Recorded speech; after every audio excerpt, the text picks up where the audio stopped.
Hi, എല്ലാവർക്കും പുതിയ വീഡിയോയിലേക്ക് സ്വാഗതം. ഇന്നത്തെ വീഡിയോ രണ്ടാം വർഷ ഹയർ സെക്കൻഡറിയുടെ സുവോളജി ക്ലാസിന്റെ നമ്മൾ ഫോക്കസ് ഏരിയയെ അടിസ്ഥാനമാക്കിയുള്ള വീഡിയോസാണ് എല്ലാ ചാപ്റ്ററിന്റെയും ചെയ്തുകൊണ്ടിരിക്കുന്നത്. അതിലെ ഏറ്റവും ലാസ്റ്റ് ചാപ്റ്ററായ ബയോഡൈവേഴ്സിറ്റി ആൻഡ് കൺസർവേഷൻ എന്നുള്ള ചാപ്റ്ററാണ് ഇന്നത്തെ വീഡിയോയില്. ഇതിനു മുൻപുള്ള ചാപ്റ്റേഴ്സിന്റെ വീഡിയോ നിങ്ങൾ കണ്ടു കാണും എന്ന് കരുതുന്നു. തീർച്ചയായിട്ടും ഫോക്കസ് ഏരിയ അടിസ്ഥാനമാക്കിയുള്ള ഒരു പഠനത്തിന് നിങ്ങൾക്കത് ഉപകാരപ്രദമായിരിക്കും. കാണാത്ത ആളുകൾ ഉണ്ടെങ്കിൽ അത് മറ്റുള്ള എല്ലാ ചാപ്റ്റേഴ്സും, നമ്മുടെ 7 ചാപ്റ്റേഴ്സും അപ്ലോഡ് ചെയ്തിട്ടുണ്ട്. കുറെ ചാപ്റ്റേഴ്സിന്റെ ഒക്കെ വിത്ത് previous years questions and answers എന്നുള്ള രീതിയിൽ ബാക്കിൽ വീഡിയോയുടെ അവസാന ഭാഗത്ത് നിങ്ങൾക്ക് കാണാൻ പറ്റും. അപ്പൊ നമുക്ക് നമ്മുടെ ലാസ്റ്റ് ചാപ്റ്ററിലേക്ക് കടക്കാം. മറ്റൊരു കാര്യം കൂടി, ഇതോടുകൂടി നമ്മുടെ chapter wise focus area based ക്ലാസ്സുകൾ അവസാനിക്കുകയാണ്. ഇനി ഓരോ ചാപ്റ്ററിലെയും ഓരോ ഫോക്കസ് ഏരിയയിൽ നിന്നും വരാൻ സാധ്യതയുള്ള ക്വസ്റ്റ്യൻസും മുൻ വർഷങ്ങളിൽ വന്നതുമായ ക്വസ്റ്റ്യൻസും കൂടി ഉൾപ്പെടുത്തിക്കൊണ്ടുള്ള കുറച്ച് ക്ലാസ്സുകളാണ് പ്ലാൻ ചെയ്തിട്ടുള്ളത്. അപ്പൊ തീർച്ചയായിട്ടും നിങ്ങൾ സബ്സ്ക്രൈബ് ചെയ്യാത്തവരുണ്ടെങ്കിൽ അതൊന്ന് ചാനൽ സബ്സ്ക്രൈബ് ചെയ്ത് ബെൽ ബട്ടൺ ഒന്ന് ക്ലിക്ക് ചെയ്ത് കഴിഞ്ഞാൽ പുതിയ വീഡിയോസിന്റെ നോട്ടിഫിക്കേഷൻസ് നിങ്ങൾക്ക് കിട്ടുന്നതായിരിക്കും. അതോടൊപ്പം തന്നെ +2 കഴിഞ്ഞ് നിങ്ങൾക്ക് ചെയ്യാൻ പറ്റുന്ന കോഴ്സുകൾ മാത്രമല്ല, ഈ +2 പഠിച്ചുകൊണ്ടിരിക്കുമ്പോൾ തന്നെ അപേക്ഷിക്കേണ്ട പല എൻട്രൻസ് എക്സാമുകളൊക്കെ വരികയാണ്. അതിന്റെ 1ാം ഭാഗത്തിന്റെ വീഡിയോ ഞാൻ ചെയ്തിരുന്നു. സെക്കൻഡ് പാർട്ടിന്റെ വീഡിയോ ഇപ്പൊ അടുത്ത ദിവസം തന്നെ അപ്ലോഡ് ചെയ്യുന്നതായിരിക്കും. അപ്പൊ അത്തരത്തിലുള്ള കരിയർ റിലേറ്റഡ് ആയിട്ടുള്ള കോഴ്സുകൾ, എക്സാമുകൾ സംബന്ധിച്ച വിവരങ്ങളും നിങ്ങൾക്ക് ഈ ചാനലിലൂടെ കിട്ടുന്നതായിരിക്കും. അതുകൊണ്ട് ചാനൽ സബ്സ്ക്രൈബ് ചെയ്യാൻ ശ്രദ്ധിക്കുക. ഓക്കെ, നമുക്ക് നമ്മുടെ ക്ലാസ്സിലേക്ക് കടക്കാം. അപ്പൊ അതിലെ ആദ്യത്തെ ഫോക്കസ് ഏരിയ എന്ന് പറയുന്ന ഭാഗം സ്പീഷീസ് ഏരിയ റിലേഷൻഷിപ്പ് ആണ്. അതായത് ഏരിയയ്ക്ക് അനുസരിച്ച് സ്പീഷീസുകളുടെ നമ്പറില് സ്പീഷീസ് റിച്ച്നെസ്സിന് എന്തെങ്കിലും മാറ്റങ്ങൾ സംഭവിക്കുന്നുണ്ടോ എന്നുള്ളതാണ്. അപ്പോൾ ഇവിടെ പറഞ്ഞിട്ടുള്ള ഈ റിലേഷൻഷിപ്പ് അലക്സാണ്ടർ വോൺ ഹംബോൾട്ട് എന്ന് പറയുന്ന ഒരു സയന്റിസ്റ്റിന്റെ സ്റ്റഡീസിനെ അടിസ്ഥാനമാക്കിയുള്ള ഒരു റിലേഷൻഷിപ്പാണ് പറയുന്നത്. സോ അത് പറയുന്നത് within a region species richness increases with increasing explored area but only up to a limit. അതായത് ഒരു റീജിയനകത്ത് സ്പീഷീസ് റിച്ച്നെസ് കൂടി വരുന്നു വിത്ത് ഇൻക്രീസിംഗ് എക്സ്പ്ലോർഡ് ഏരിയയ്ക്ക് അനുസരിച്ച് സ്പീഷീസുകളുടെ എണ്ണം കൂടി വരുന്നു. But only up to a limit, ഒരു പരിധി വരെ. ഇപ്പൊ ഒരു പരിധി വരെ നമ്മൾ എക്സ്പ്ലോർ ചെയ്യുന്ന ഏരിയ കൂടുന്തോറും സ്പീഷീസ് റിച്ച്നെസ് കൂടുന്നു എന്നുള്ളതാണ് ആ ഒരു റിലേഷൻഷിപ്പ്.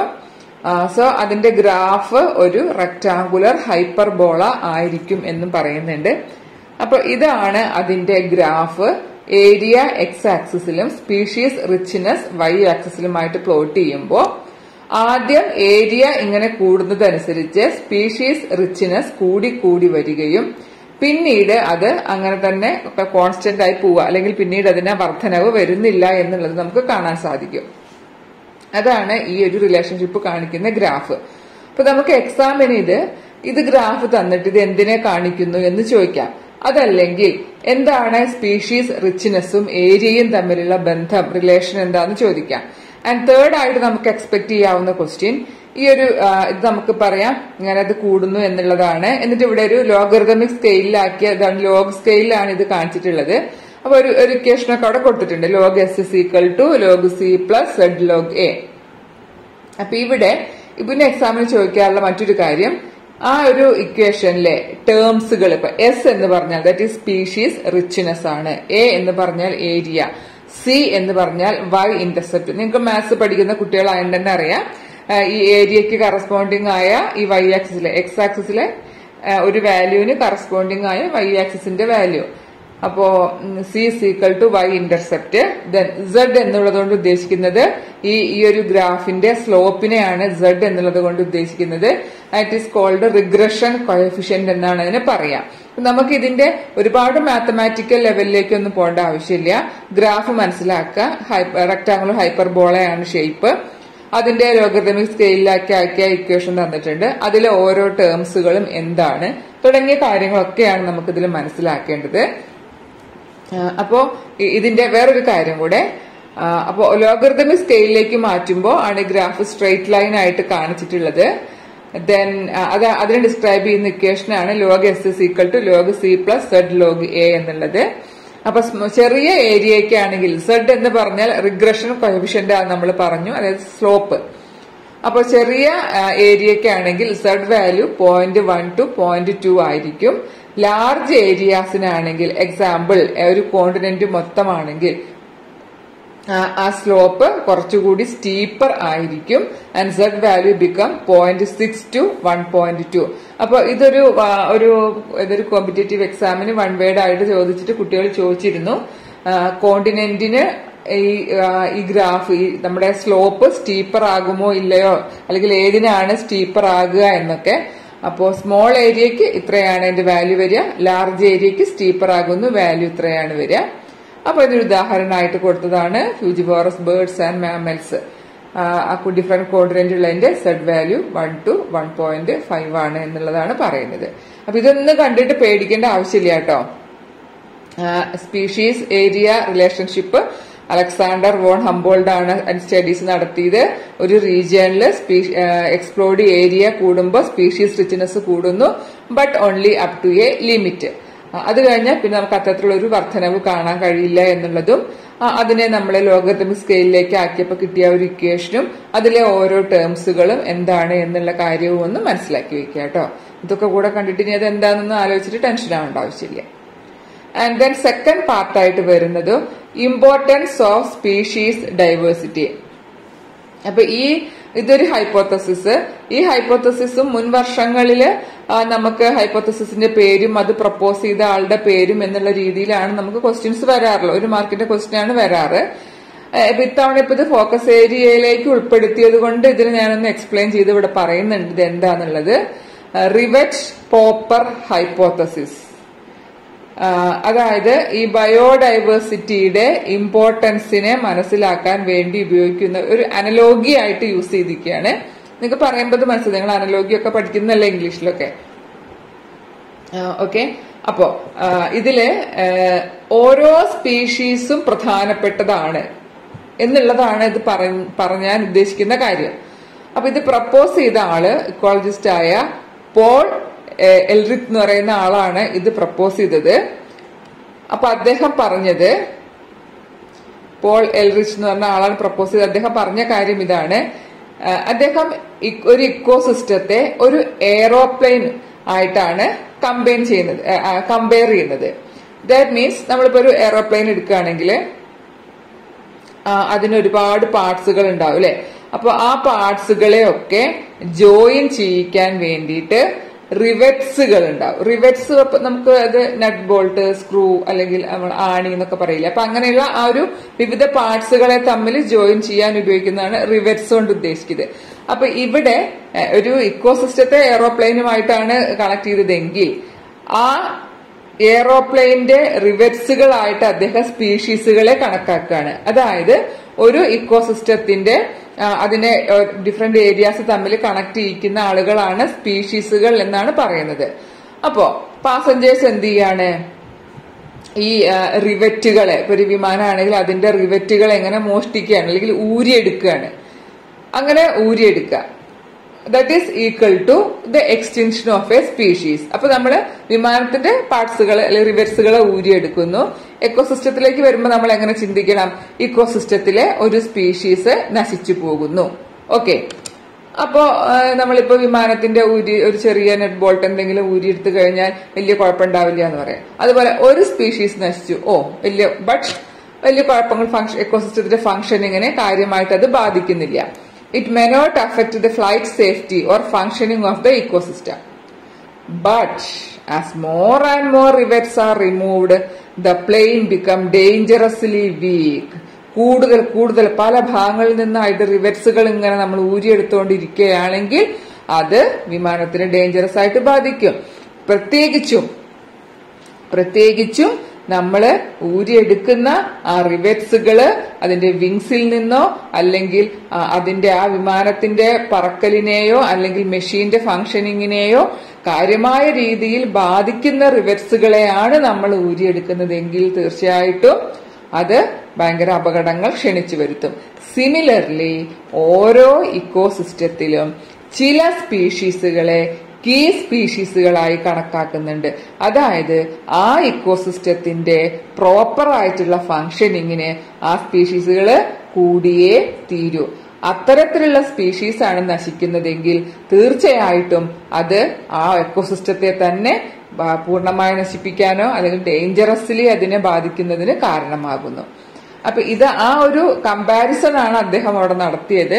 കമ്പാരിസൺ ഇതാണ്, ഒരു ഇക്കോസിസ്റ്റത്തെ എയ്റോപ്ലെയിനുമായി കമ്പയർ ചെയ്യുന്നു. ആ എയ്റോപ്ലെയിനിന്റെ പ്രധാനപ്പെട്ട ഭാഗങ്ങളെയൊക്കെ കണക്ട് ചെയ്യിക്കുന്ന അല്ലെങ്കിൽ അതിന്റെ വിവിധ പാർട്സുകളെ കണക്ട് ചെയ്യുന്ന റിവറ്റ്സുകളായിട്ട് സ്പീഷീസുകളെയും കണക്കാക്കുന്നു. ഒരു വിമാനത്തിന്റെ ഒരുപാട് റിവറ്റ്സുകളെ പോപ്പ് ചെയ്തുകൊണ്ട് പോയി കഴിഞ്ഞാൽ അത് എപ്രകാരം വിമാനത്തിന്റെ പറക്കലിനെ ബാധിക്കുന്നതോ അതേപോലെ തന്നെയാണ് ഇക്കോസിസ്റ്റത്തിലെ ഒരുപാട് സ്പീഷീസുകൾ എക്സ്റ്റിങ്ക്റ്റ് ആയി പോയി കഴിഞ്ഞാൽ അത് ഇക്കോസിസ്റ്റത്തിന്റെ ഫംഗ്ഷനിങ്ങെ ബാധിക്കുന്നത് എന്നാണ് പോൾ എൽറിച്ച് എന്ന് പറയുന്ന ഇക്കോളജിസ്റ്റ് പ്രപ്പോസ് ചെയ്തത്. അതാണ് റിവറ്റ് പോപ്പർ ഹൈപ്പോത്തസിസ് എന്ന പേരിൽ അറിയപ്പെടുന്നത്. ഓക്കെ, അതും മിക്കവാറും ഇങ്ങനെ ചോദിക്കാറുള്ളൂ. അതിന്റെ പേര് പറഞ്ഞിട്ട് ഇത് ആര് പ്രപ്പോസ് ചെയ്തു എന്നൊക്കെയുള്ള രീതിയിലെ ചെറിയ ക്വസ്റ്റ്യൻസേ അതിന്ന് വരാറുള്ളൂ. ഇനി ഇങ്ങോട്ട് പറയാൻ പോകുന്ന ഭാഗങ്ങളിൽ നിന്നാണ് 2 മാർക്കിന്റെ ഒക്കെ ക്വസ്റ്റ്യൻസ് സാധാരണ വർഷങ്ങളിൽ മുൻ വർഷങ്ങളിൽ വന്നിട്ടുള്ളത് എന്നേ ടീച്ചർക്ക് പറയാൻ പറ്റുള്ളൂ. ഓക്കെ, അടുത്ത വളരെ പ്രധാനപ്പെട്ട ഭാഗമാണ് ലോസ് ഓഫ് ബയോഡൈവേഴ്സിറ്റി. അതിനെ ദ ഈവിൾ കോട്ട്ലെറ്റ് എന്ന പേരിലും നിങ്ങൾക്ക് ക്വസ്റ്റ്യൻ പേപ്പറിൽ ക്വസ്റ്റ്യൻസ് വരാറുണ്ട്. അപ്പൊ ആ 2 കാര്യങ്ങളും ശ്രദ്ധിക്കണം. അപ്പോ ബയോഡൈവേഴ്സിറ്റിയുടെ ലോസിന് കാരണമാകുന്ന 4 റീസൺസ് ആണ് ഇവിടെ പറയുന്നത്. 2 മാർക്കിന്റെ ക്വസ്റ്റ്യൻ ആയിട്ട് ഇത് ചോദിക്കാറുണ്ട്. Habitat loss and fragmentation, over exploitation, alien species invasion and coextinctions. ഇതാണ് 4 റീസൺസ്. ഒന്നാമത്തെ റീസൺ എന്താ നമുക്ക് നോക്കാം. Habitat loss and fragmentation. അതിന്റെ പേരിന്ന് തന്നെ ഏകദേശം ഒരു ഐഡിയ നിങ്ങൾക്ക് കിട്ടിക്കാണും. This is the most important cause for the extinction of animals and plants. ആനിമൽസിന്റെയും പ്ലാന്റ്സിന്റെയും എക്സ്റ്റിങ്ഷന് കാരണമായ വളരെ പ്രധാനപ്പെട്ട ഒരു കാരണമാണ് ഇത്. അതായത് എക്സാമ്പിൾ പറയുമ്പോൾ ഹാബിറ്റാറ്റ് ലോസ് എന്താണ്? ഒരു ജീവിക്ക് അതിന്റെ വാസസ്ഥലം പൂർണ്ണമായിട്ടും നഷ്ടപ്പെടുക. ഇപ്പൊ ഒരു മരത്തില് നമ്മളിപ്പോ ഒരു മരം വെട്ടെന്ന് പറയുമ്പോൾ ആ മരത്തിനെ ഡിപ്പെൻഡ് ചെയ്യുന്ന അല്ലെങ്കിൽ ആ മരത്തില് ജീവിക്കുന്ന അതിന്റെ ഹാബിറ്ററ്റ് ഉള്ള ഒരുപാട് ജീവികൾ ഉണ്ടായിരിക്കും അല്ലെ, പക്ഷികളായിട്ടോ പ്രാണികളായിട്ടോ ഒക്കെ ഉണ്ടായിരിക്കും. അപ്പൊ നമ്മളൊരു മരം മുറിക്കുമ്പോൾ ഒരുപാട് ജീവികൾക്ക് അവയുടെ വാസസ്ഥലം നഷ്ടപ്പെടുന്നു.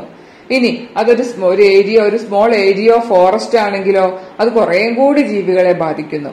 അപ്പൊ നമ്മളൊരു കാട് വെട്ടിത്തളിക്കുക അല്ലെങ്കിൽ ഫോറസ്റ്റ് ഫയർ ഉണ്ടാവുക, മരങ്ങൾ വെട്ടി നശിപ്പിക്കുക, പിന്നെ വയലുകൾ നികത്തുന്നത്, ഒരു വെറ്റ്ലാൻഡ് ഫില്ല് ചെയ്യുന്നത്, അങ്ങനെയുള്ള ഏത് കാര്യങ്ങളാണെങ്കിലും അത് ഒരുപാട് ജീവികളുടെ ആവാസത്തിനെ അല്ലെങ്കിൽ വാസസ്ഥലത്തിനെ ഇല്ലാതാക്കുന്നു. ഒരു ഉദാഹരണമായിട്ട് നമ്മുടെ ടെക്സ്റ്റ് ബുക്കിൽ പറഞ്ഞിട്ടുള്ള കാര്യമാണ് habitat loss come from the tropical rain forest.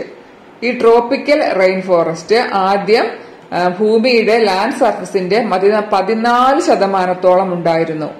ഉഷ്ണമേഖല മഴക്കാടുകൾ എന്ന് പറയുന്നതാണ് ട്രോപ്പിക്കൽ റെയിൻ ഫോറസ്റ്റ്. മൊത്തം എർത്തിന്റെ 40% ഉണ്ടായിരുന്നു.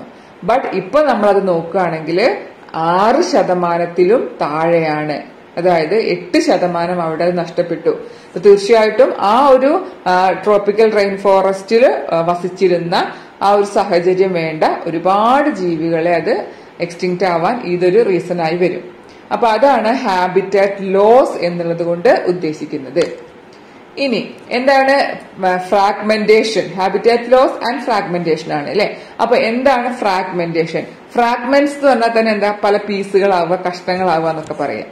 അപ്പോ ഒരു ഹാബിറ്ററ്റിനെ പല കഷ്ണങ്ങളാക്കി മാറ്റുമ്പോൾ ഉണ്ടാകുന്ന ഒരു പ്രശ്നം നമുക്ക് നോക്കാം എന്താന്നുള്ളത്.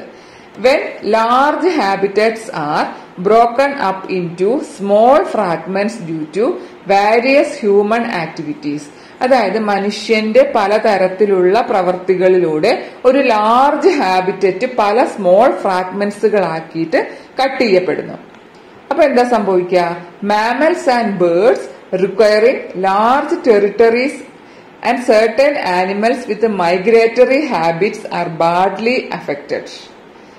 വലിയ ടെറിട്ടറി, ഇപ്പൊ ചില ജീവികളൊക്കെ ചെറിയൊരു സ്ഥലത്ത് ഒതുങ്ങിക്കൂടും. എന്നാൽ ചില ആളുകൾക്കും അവർക്ക് ഇങ്ങനെ ഒരുപാട് ഇങ്ങനെ അലഞ്ഞു നടക്കാൻ, മേഞ്ഞു നടക്കാൻ എന്ന് പറയുന്ന പോലെ ഒരുപാട് ലാർജ് ടെറിട്ടറീസ് വേണ്ട മാമൽസും ബേർഡ്സും ഒക്കെ ഉണ്ടാവും. ചിലർക്ക് മൈഗ്രേഷൻ നടത്തുന്ന ഹാബിറ്റ് ഉള്ളവരുണ്ടാവും. അങ്ങനെയുള്ളവരെയൊക്കെ ഇപ്പൊ നമ്മളൊരു ഫോറസ്റ്റ് ഏരിയ എത്തും. ആ ഫോറസ്റ്റിന് നടുക്ക് കൂടെ ഒരു റോഡ് അങ്ങോട്ട് വെട്ടി അതിലൂടെ വണ്ടികളൊക്കെ അങ്ങോട്ടും ഇങ്ങോട്ടും പോവാനൊക്കെ തുടങ്ങി. അപ്പൊ അങ്ങനെയൊക്കെ ആയി കഴിയുമ്പോൾ ആ ഒരു ഹാബിറ്ററ്റ് അവിടെ ഡിസ്റ്റർബ്ഡ് ആയി. അതേപോലെ തന്നെ അത് ഫ്രാഗ്മെന്റഡ് ആയി. ഒരൊറ്റ ഫോറസ്റ്റ് ആയിരുന്നു, ഈ പറയുന്ന വലിയ ടെറിട്ടറീസ് ആവശ്യമുള്ള ജീവികൾ അവരുടെ ഇഷ്ടം പോലെ മേഞ്ഞു നടന്നിരുന്ന സ്ഥലമായിരുന്നു അല്ലെ, വസിച്ചിരുന്ന സ്ഥലമാണ്. അതിന്റെ നടുവിലൂടെ റോഡ് പോയി ആളുകളും വാഹനങ്ങളും ഒക്കെ ആയി തുടങ്ങിയപ്പോൾ അവരുടെ ആ ഒരു ഹാബിറ്ററ്റ് അവിടെ ഫ്രാഗ്മെന്റഡ് ആയി. അതാണ് ഫ്രാഗ്മെന്റേഷൻ എന്നുള്ളത് കൊണ്ട് ഉദ്ദേശിക്കുന്നത്. അപ്പൊ തീർച്ചയായിട്ടും അത്തരം പോപ്പുലേഷൻസ് അവിടെ ഡിക്ലൈൻ ചെയ്യുന്നു. ഒരു ഉദാഹരണം നോക്കാം. The Amazon rain forest is being cut four cultivating soya beans. Amazon rain forest അല്ലെ, അത് നിങ്ങൾ കുറെ കേട്ടിട്ടുണ്ടാവും. അപ്പൊ ഈ ആമസോൺ റെയിൻ ഫോറസ്റ്റുകളെ സോയാബീൻ കൾട്ടിവേഷന് വേണ്ടി കുറെ മുറിച്ചു മാറ്റി, അല്ലെങ്കിൽ ആ ഒരു ആവശ്യത്തിന് വേണ്ടി അത് യൂസ് ചെയ്യാൻ തുടങ്ങി. കുറച്ച് ഭാഗങ്ങളെ ഗ്രാസ് ലാൻഡുകളാക്കി മാറ്റിയിട്ട് കാറ്റിൽസിനെ മേയാൻ വിടാൻ വേണ്ടി അങ്ങനെ ഉപയോഗിക്കാൻ തുടങ്ങി. അപ്പൊ എന്തായി? ഈ ആമസോൺ റെയിൻ ഫോറസ്റ്റ് എന്നുള്ള ആ ഒരു ഹാബിറ്റാറ്റിനെ പല ഫ്രാഗ്മെന്റുകൾ, കുറച്ച് സോയാബീൻ കൾട്ടിവേഷനെ കുറച്ച് ഗ്രാസ് ലാൻഡ് ആക്കി കാറ്റിൽസിന് വേണ്ടി കൊടുത്തു. അപ്പൊ അങ്ങനെ അതാണ് ഒരു ലാർജ് ടെറിട്ടറി അല്ലെങ്കിൽ ഒരു ലാർജ് ഹാബിറ്ററ്റിനെ പല കഷ്ണങ്ങളാക്കി മാറ്റുക. അതാണ് ഫ്രാഗ്മെന്റേഷൻ. സെക്കൻഡ് പോയിന്റ് ആണ് ഓവർ എക്സ്പ്ലോയിറ്റേഷൻ. ഇത് ഞാൻ അധികം ഒന്നും എക്സ്പ്ലെയിൻ ചെയ്യാതെ നിങ്ങൾക്ക് മനസ്സിലാവും. മനുഷ്യന് ആവശ്യത്തിന് അവന്റെ നീഡ്സ് സാറ്റിസ്ഫൈ ചെയ്യാൻ വേണ്ടിയിട്ടാണ് നാച്ചുറൽ റിസോഴ്സുകൾ ഉള്ളത്, അതെന്ത് തന്നെ ആയിക്കോട്ടെ.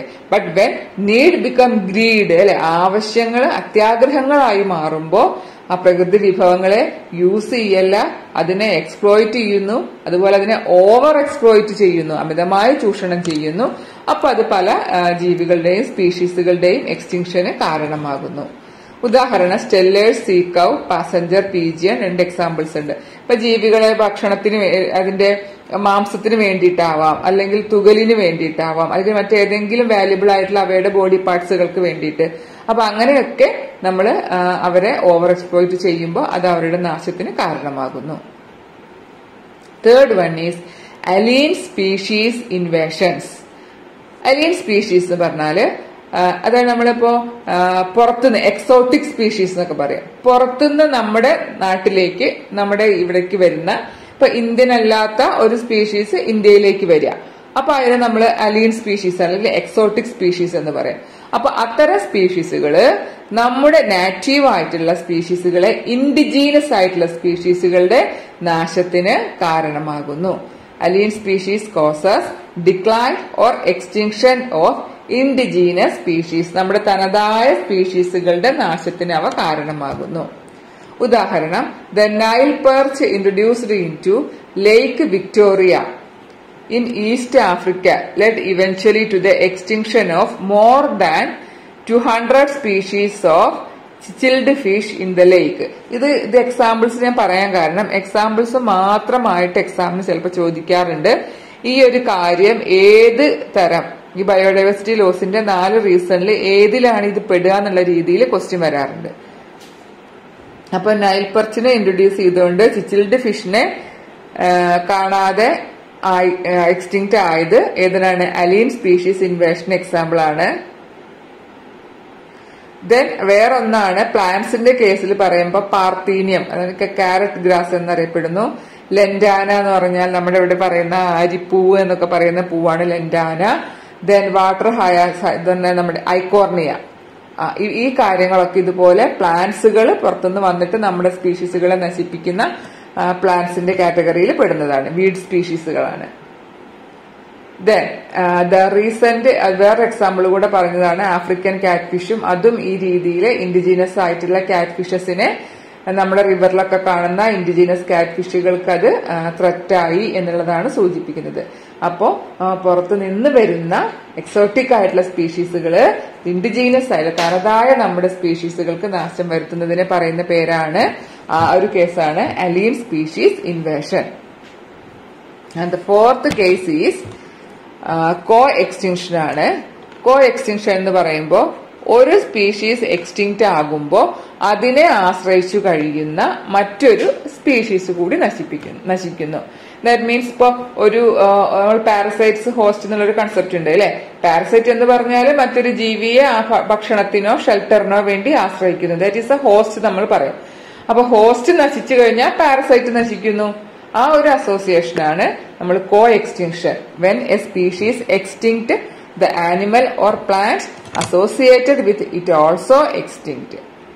അപ്പൊ ഈ 4 റീസൺസ് വളരെ പ്രധാനപ്പെട്ടതാണ്. ഈവിൾ കോട്ട്ലെറ്റ് എന്ന് പറഞ്ഞിട്ട് ചോദിക്കാം, അല്ലെങ്കിൽ ലോസ് ഓഫ് ബയോഡൈവേഴ്സിറ്റി എന്ന് പറഞ്ഞിട്ട് ചോദിക്കാം. അടുത്ത ഭാഗമാണ് ബയോഡൈവേഴ്സിറ്റി കൺസർവേഷൻ. നമുക്ക് ബയോഡൈവേഴ്സിറ്റിയെ എങ്ങനെ കൺസേർവ് ചെയ്യാം, 2 മാർക്കിന് ചോദിക്കുന്ന ഒരു ചോദ്യമാണ്. അപ്പൊ 2 മെത്തേഡ്സ് പറയുന്നുണ്ട്. ഇൻ സിറ്റു കൺസർവേഷൻ അല്ലെങ്കിൽ on site and ex situ conservation or off site. ഒരു മിസ്സായതാണ് ഓഫ് സൈറ്റ്. അപ്പൊ ഈ 2 രീതിയിൽ നമുക്ക് കൺസേർവ് ചെയ്യാം. ഫസ്റ്റ് വൺ നോക്കുകയാണെങ്കിൽ in situ conservation. In situ conservation എന്ന് പറയുമ്പോൾ the conservation of genetic resources through their maintenance within natural or even human-made ecosystem in which they occur is called in situ conservation. അതായത് എവിടെയാണോ ആ resource കാണുന്നത് അതിനെ അവിടെ തന്നെ കീപ്പ് ചെയ്തുകൊണ്ട് അതിനെ സംരക്ഷിക്കുക. അതാണ് in situ conservation, the conservation of resources. എന്നിട്ട് നമ്മൾ എന്ത് ചെയ്യുന്നു, ഒന്നുകിൽ നാച്ചുറൽ ആയിട്ട് അല്ലെങ്കിൽ ഈവൻ ഹ്യൂമൻ മെയ്ഡ് ആയിട്ടുള്ള ഒരു ഇക്കോസിസ്റ്റം ആണെങ്കിൽ അവിടെ വെച്ച് തന്നെ അവരെ കൺസേർവ് ചെയ്യുന്നതിനെ പറയുന്ന പേരാണ് ഇൻ സിറ്റു കൺസർവേഷൻ. അപ്പൊ നമ്മൾ അവിടെ ടെക്സ്റ്റ് ബുക്കിൽ ഒരു കാര്യം കൂടെ പറയുന്നുണ്ട്, ബയോഡൈവേഴ്സിറ്റി ഹോട്ട്സ്പോട്ടുകൾ എന്ന് പറയുന്ന ഒരു കാര്യം. ഇതും എക്സാമിന് സാധാരണയായി ചോദിക്കുന്നതാണ്. ഹോട്ട്സ്പോട്ടുകൾ എന്ന് പറഞ്ഞാൽ are the regions with very high levels of species richness and high degree of endemism. ഒരുപാട് high level of species richness, ഒരുപാട് തരം സ്പീഷീസുകളെ കാണുക. അതോടൊപ്പം തന്നെ എൻഡെമിസം കൂടിയിരിക്കണം. എൻഡെമിസം എന്താന്നുള്ളത് പറയാം. The species confined to a region and not found anywhere else are known as endemic species. ഒരു പ്രത്യേക റീജിയണിൽ കാണുന്ന സ്പീഷീസ് അവര് വേറെ എവിടെയും നമുക്ക് കാണാൻ പറ്റില്ല. ഇപ്പൊ ചില കേസുകൾ നമ്മൾ പറയാറുണ്ട്, അതാ ഇന്നൊരു ഭാഗത്ത് മാത്രമേ കാണുള്ളൂ, അത് ഇത്തരം സ്ഥലങ്ങളിലേ കാണുള്ളൂ, ഇത്തരം ക്ലൈമറ്റ് ഉള്ള സ്ഥലങ്ങളിലേ കാണുള്ളൂ, അല്ലെങ്കിൽ അത് ഹിമാലയാസിൽ മാത്രം കാണുന്ന ടൈപ്പാണ്. അപ്പൊ അങ്ങനെയുള്ള ഒരു റീജിയണിൽ മാത്രം കൺഫൈൻഡ് ആയിട്ടുള്ള മറ്റുള്ളിടത്ത് നമുക്ക് കാണാൻ കഴിയാത്ത അത്തരം സ്പീഷീസുകളെയാണ് എൻഡമിക് സ്പീഷീസ് എന്ന് പറയാം. അപ്പൊ ഒരു ഏരിയ ഹോട്ട്സ്പോട്ട് ആവണമെങ്കിൽ നമ്മൾ 2 ക്രൈറ്റീരിയ ഇവിടെ പറഞ്ഞു. ഹൈ ലെവൽസ് ഓഫ് സ്പീഷീസ് റിച്ച്നെസ്സും വേണം, ഹൈ ഡിഗ്രി ഓഫ് എൻഡെമിസം. ആ 2 പോയിന്റും പ്രത്യേകം ശ്രദ്ധിക്കണം, എക്സാമിന് ചോദിക്കാറുണ്ട്. അതുപോലെ ഈ ഹോട്ട്സ്പോട്ടുകൾക്ക് എക്സാമ്പിൾസും ചോദിക്കാറുണ്ട്. ഇപ്പൊ ലോകത്തിലാണെങ്കിൽ 34 ബയോഡൈവേഴ്സിറ്റി ഹോട്ട്സ്പോട്ടുകൾ പറയുന്നുണ്ട്. പിന്നെ നമുക്കിവിടെ പറയുന്ന ഹോട്ട്സ്പോട്ടുകളാണ് western Ghats and Sri Lanka, Indo Burma and Himalaya. ഇതാണ് നമ്മുടെ ഹോട്ട്സ്പോട്ടുകളായിട്ട് പറയുന്നത്. എക്സാമ്പിൾസ് അറിഞ്ഞിരിക്കണം. ഹോട്ട്സ്പോട്ടുകൾ ആവണമെങ്കിൽ 2 കണ്ടീഷൻസ് ഇവിടെ പറഞ്ഞിട്ടുണ്ട്, അതും മനസ്സിലാക്കണം. ഇനി നമുക്ക് അതുപോലെ ഈ ഇൻസിറ്റു കൺസർവേഷന്റെ എക്സാമ്പിൾസ് ആയിട്ട് പറയുന്നതാണ് biosphere reserve, national park, wild life sanctuaries. ഇതെല്ലാം ഏതിന് എക്സാമ്പിൾസ് ആണ്? ഈ പറയുന്ന ഇൻസിറ്റു കൺസർവേഷന്റെ മെത്തേഡിൽ വരുന്നതാണ്. അപ്പൊ ഇന്ത്യയില് 14 ബയോസ്ഫിയർ റിസർവുകളുണ്ട്, 90 നാഷണൽ പാർക്കുകളുണ്ട്, 448 വൈൽഡ് ലൈഫ് സാങ്ച്വറീസ് ഉണ്ട്. ഇനി അതോടൊപ്പം തന്നെ നമ്മൾ പറയേണ്ട വളരെ പ്രധാനപ്പെട്ട ഒന്നാണ് സേക്രഡ് ഗ്രൂവ്സുകൾ, ഈ കാവുകൾ എന്നൊക്കെ പറയുന്ന അത്. അപ്പൊ അതില് ആ forest protected by tribal communities which are free from all disturbances. The flora and fauna is well protected here. അതായത് പ്രത്യേകിച്ച് ട്രൈബൽ കമ്മ്യൂണിറ്റീസ് പ്രൊട്ടക്ട് ചെയ്യുന്ന ഫോറസ്റ്റ് ഏരിയാസ് ആണ് ഇതിൽ വരുന്നത്. അപ്പൊ അതിൽ യാതൊരു വിധത്തിലുള്ള ഹ്യൂമൻ പിന്നെ ഡിസ്റ്റർബൻസസോ അല്ലെങ്കിൽ വേറെ ഒരു ഡിസ്റ്റർബൻസസോ അവിടെ ഉണ്ടായിരിക്കില്ല. ദെൻ പ്ലാന്റ്സുകളും ആനിമൽസും അവിടെ ഒരുപോലെ പ്രൊട്ടക്റ്റഡ് ആവുന്നു. കാരണം മറ്റു ഡിസ്റ്റർബൻസുകളില്ല, ആളുകൾ വരിക അത് ചെയ്യുക അങ്ങനത്തെ കാര്യങ്ങളൊന്നും ഇല്ലാത്തത് കൊണ്ട് തന്നെ ഡിസ്റ്റർബൻസുകൾ ഇല്ലാത്ത സസ്യങ്ങളും ജന്തുക്കളും ഒക്കെ വെൽ പ്രൊട്ടക്റ്റഡ് ആയിട്ടിരിക്കുന്ന ഒരു ഏരിയാസ് ആണ് ഈ സേക്രഡ് ഗ്രൂവ്. സേക്രഡ് ഗ്രൂവ്സിന്റെ സിഗ്നിഫിക്കൻസിനെ കുറിച്ചിട്ട് 1 or 2 മാർക്കിന് ചോദ്യങ്ങൾ ചോദിക്കാറുണ്ട്. അപ്പോൾ ആ ഏരിയ ഒന്ന് ശ്രദ്ധിക്കേണ്ടതാണ്. ഇതൊക്കെ ഇവിടെയൊക്കെ കാണുന്നുണ്ട് എന്നുള്ളതാണ് പറയുന്നത്. അപ്പൊ ഈ വരി ഒന്ന് ശ്രദ്ധിക്കുക. Sacred grooves are the last refugees for large number of rare and threatened plants. അതാണ് അതിന്റെ പ്രത്യേകത അല്ലെ. ഒരുപാട് റയർ ആയിട്ടുള്ള ത്രെറ്റൻഡ് ആയിട്ടുള്ള പ്ലാന്റ്സുകൾക്കും ആനിമൽസിനും ഒക്കെ ഒരു റെഫ്യൂജ് ആയിട്ടാണ് അവസാന ഒരു ആശ്രയമായിട്ട് ഉള്ള സ്ഥലങ്ങളാണ് ഈ സേക്രഡ് ഗ്രൂവ്സുകള്. അത് മറ്റു ഡിസ്റ്റർബൻസസ് ഫ്രീ ആണ്, അതുകൊണ്ട് തന്നെ അവിടെ അവർ വെൽ പ്രൊട്ടക്റ്റഡ് ആണ് എന്നുള്ളതാണ് ഇത്തരം ഏരിയകളുടെ പ്രാധാന്യം. അതുകൊണ്ട് സേക്രഡ് ഗ്രൂവ്സുകളുടെ സിഗ്നിഫിക്കൻസ് നിങ്ങൾക്ക് ക്വസ്റ്റ്യനായിട്ട് വരാവുന്ന ഒന്നാണ്. രണ്ടാമത്തെ ആണ് എക്സ് സിറ്റു കൺസർവേഷൻ. ഇവിടെ എന്താ ചെയ്യുന്നത്? Threatened animals and plants are taken out from their natural habitat and placed in special setting where they can be protected and given special care. ഭീഷണി നേരിടുന്ന പ്ലാന്റ്സോ ആനിമൽസോ ആവട്ടെ, അവരെ അവരുടെ നാച്ചുറൽ ഹാബിറ്ററ്റിൽ നിന്ന് മാറ്റി നമ്മൾ സ്പെഷ്യൽ സെറ്റിംഗ്സിലേക്ക് മാറ്റി അവിടെ അവരെ പ്രൊട്ടക്ട് ചെയ്യുന്നു. അതാണ് എക്സിറ്റു. അപ്പോൾ നമുക്ക് അറിയുന്ന സുവോളജിക്കൽ പാർക്കുകൾ, ബൊട്ടാണിക്കൽ ഗാർഡൻ, സഫാരി പാർക്ക്, പിന്നെ ക്രയോ പ്രിസർവേഷൻ, സീഡ് ബാങ്ക്, ഇതെല്ലാം ഇതിൽ വരുന്നു എക്സിറ്റുവില്. നാച്ചുറൽ ഹാബിറ്ററ്റിൽ നിന്ന് മാറ്റി നമ്മളൊരു പ്രൊട്ടക്റ്റഡ് എൻവയോൺമെന്റിലേക്ക് അതിനെ മാറ്റിയാണ്. അപ്പൊ ഉദാഹരണങ്ങൾ ശ്രദ്ധിക്കാം.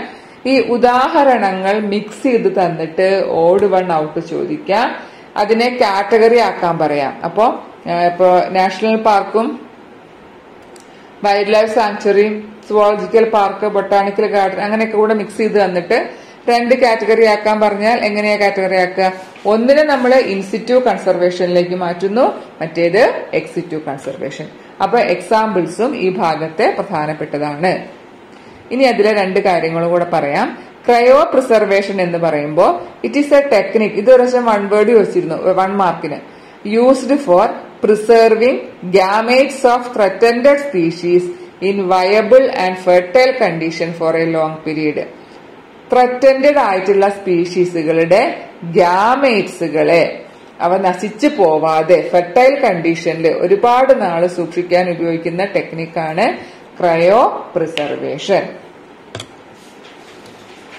അടുത്ത ഒരു കാര്യം സീഡ് ബാങ്ക് ആണ്. ഇതും അതുപോലെ തന്നെ seeds of different genetic strains of commercially important plants for long period. ഒരുപാട് നാളത്തേക്ക് പിന്നെ സീഡുകളെയൊക്കെ പ്രിസർവ് ചെയ്യാൻ ഉപയോഗിക്കുന്നത്. അപ്പൊ ക്രയോ പ്രിസർവേഷൻ എന്താന്നൊക്കെ ചിലപ്പോൾ ക്വസ്റ്റ്യൻസ് വരാം. അപ്പൊ ഇത്രയാണ് biodiversity conservation. In situ national park, wild life sanctuary, biosphere reserves, sacred ഗ്രൂവ്സുകള്, then ex situ zoological park, botanical garden, safari park, cryopreservation, seed bank. ഇത് നമ്മുടെ ടെക്സ്റ്റ് ബുക്കിൽ പറഞ്ഞിട്ടുള്ള കാര്യങ്ങളാണ്. അതൊന്ന് ശ്രദ്ധിക്കാം. ഇനി ഞാൻ കുറച്ച് പ്രീവിയസ് ഇയേഴ്സ് ക്വസ്റ്റ്യൻസും അതിന്റെ ആൻസേഴ്സും കൂടി ഒന്ന് പരിചയപ്പെടുത്തി തരാം. Select the cause of extension of, നമ്മൾ പറഞ്ഞ ഫിഷാണ് ഇൻ ലേക്ക് വിക്ടോറിയ, നമ്മൾ പറഞ്ഞൊരു എക്സാമ്പിൾ ആണ് അല്ലെ. അപ്പൊ ഇതിലേതാണ് ഇതിന്റെ ഈ ഫിഷിന്റെ എക്സ്റ്റിങ്ഷന് കാരണം? ഹാബിറ്ററ്റ് ലോസ് ആണോ, ഓവർ എക്സ്പ്ലോയിറ്റേഷൻ ആണോ, അലൈൻ സ്പീഷീസ് ആണോ, കോ എക്സ്റ്റിങ്ഷൻ ആണോ? ഏതായിരുന്നു? അലൈൻ സ്പീഷീസ് ആണ്. നൈൽ പെർച്ചാണ് അതിന് കാരണം. ദെൻ രണ്ടാമത്തെ, ഞാനിതൊന്ന് സൈസ് കൂട്ടി കാണിക്കാം. In your school, the science club decided to conduct a seminar about biodiversity conservation approaches. You are invited to present a paper on this seminar. List out the main points you included in the presentation. വളഞ്ഞു തിരിഞ്ഞു ചോദിച്ചു എന്നേ ഉള്ളൂ. Biodiversity കൺസർവേഷന്റെ 2 അപ്രോച്ചുകൾ ഏതൊക്കെയാണ് എന്നാണ് ഇവിടെ question. അപ്പോ 3 മാർക്കിന്റെ ക്വസ്റ്റ്യൻ ആണ്. നിങ്ങൾ എഴുതേണ്ടത് എന്താണ്? ഇൻസിറ്റുവിനെ എക്സിറ്റുവിനെ കുറിച്ചിട്ടാണ് അതിന്റെ ഉത്തരം എഴുതേണ്ടത്. ഓക്കെ, അടുത്തത് which among the following belongs to ex situ. ഞാൻ പറഞ്ഞു എക്സാമ്പിൾ ശ്രദ്ധിക്കണം. എക്സിറ്റു എന്ന് പറഞ്ഞാല് നാച്ചുറൽ നിന്ന് മാറ്റി വേറെ സ്ഥലത്തേക്ക്. അപ്പൊ വൈൽഡ് ലൈഫ് സാങ്ച്വറി അല്ല, ബയോസ്ഫിയർ റിസർവ് അല്ല, നാഷണൽ പാർക്ക് അല്ല, സേക്രഡ് ഗ്രൂവ് അല്ല. അപ്പൊ ആരാണ്? സുവോളജിക്കൽ പാർക്കാണ് അതിന്റെ ഉത്തരം. ഓക്കെ, അടുത്തത് the cause of biodiversity loss are designated as evil cottage.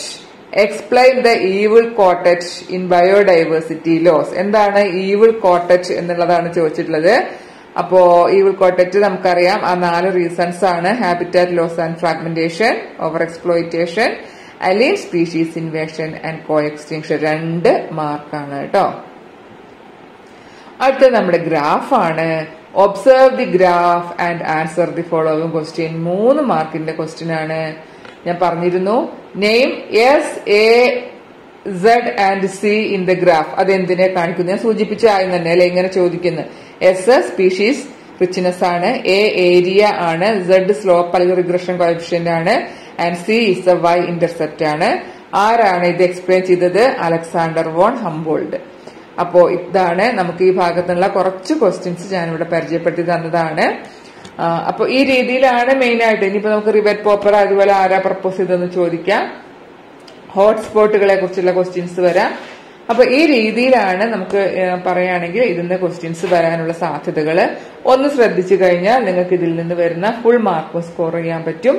അപ്പോ ഇതോടുകൂടി നമ്മുടെ ഫോക്കസ് ഏരിയ ബേസ്ഡ് ക്ലാസുകൾ നമ്മൾ കംപ്ലീറ്റ് ചെയ്തിരിക്കുകയാണ്, എല്ലാ ചാപ്റ്റേഴ്സും. ഇനി ആദ്യം സൂചിപ്പിച്ച രീതിയിൽ ക്വസ്റ്റ്യൻസ് കൂടുതലായിട്ട് നിങ്ങളെ പരിചയപ്പെടുത്തണം എന്നാണ് ഞാൻ ആഗ്രഹിക്കുന്നത്. അപ്പോ അതുമായി ബന്ധപ്പെട്ട വീഡിയോ പ്ലസ് എന്തായിരുന്നു കരിയർ റിലേറ്റഡ് ആയിട്ടുള്ള പഠിക്കാൻ പറ്റിയ കോഴ്സുകൾ, ആ കോഴ്സിൽ എന്താണ് പഠിക്കുക. ഇപ്പൊ കുട്ടികൾ ഒരുപാട് സംശയം ചോദിച്ചിട്ട് ഫോറൻസിക് വേണോ, റോബോട്ടിക്സ് വേണോ, അതല്ലെങ്കിൽ മൈക്രോബയോളജിക്ക് പോയാൽ എങ്ങനെ, അല്ലെങ്കിൽ വേറെ ഏത് കോഴ്സാ പോവാ. അപ്പൊ അങ്ങനെയൊക്കെയുള്ള കുറെ സംശയങ്ങൾ ഉണ്ടായിരിക്കും. അപ്പൊ ഓരോ കോഴ്സുകളെ കുറിച്ചിട്ട് ഓൾറെഡി കുറച്ചൊക്കെ ഞാൻ ചെയ്തിട്ടുണ്ട്. നിങ്ങൾ നോക്കുക ചാനലില് പ്ലേലിസ്റ്റ് ഒന്ന് എടുത്ത് നോക്കി കഴിഞ്ഞാൽ നിങ്ങൾക്ക് അത് അറിയാൻ പറ്റും. കൂടാതെ ഇനിയിപ്പോ അപേക്ഷിക്കാനുള്ള ഇപ്പൊ മിലിറ്ററി നഴ്സിംഗ് അപേക്ഷിക്കാനുണ്ട്, ഹോസ്പിറ്റാലിറ്റി ആൻഡ് ഹോട്ടൽ മാനേജ്മെന്റ് വന്നിട്ടുണ്ട്. അപ്പൊ അങ്ങനെയുള്ള കുറെ എക്സാമുകളെ കാര്യങ്ങൾ ഇതിനെല്ലാം പരിചയപ്പെടുത്തുന്ന വീഡിയോകളും തുടർന്ന് വന്നുകൊണ്ടിരിക്കും. അപ്പോ എല്ലാവരും ചാനല്